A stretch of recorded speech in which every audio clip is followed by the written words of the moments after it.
Nagdadalamhati sa morgue ng Rizal Provincial Hospital ang mga kaanak, kaibigan at kabaro ni Senior Inspector Mark Hill Garcia. Kaiba kasi sa mga nauna niyang operasyon, siya ang nasawi matapos mabaril ng sumpak ng hinuhuling drug personality sa isang buy-bust operation sa Barangay Inarawan, Antipolo. Hindi naiwasang maglabas ng hinanakit ang mga malalapit kay Senior Inspector Garcia. Ngayon sabihin, may human rights ngayon para sa opisyan, may pulis naman tayo opisyan. Asa na human rights ngayon?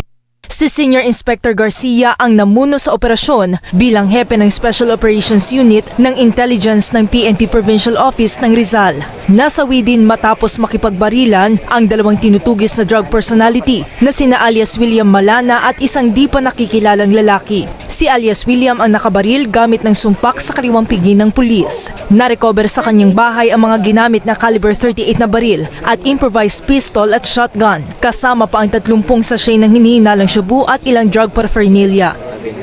6 na ang nahuli nilang drug personality sa mga nauna ng operasyon. Nakatakda namang gawaran ng parangal ng PNP Rizal si Senior Inspector Garcia dahil sa kanyang kagitingan sa pagtupad ng kanyang tungkulin bilang pulis.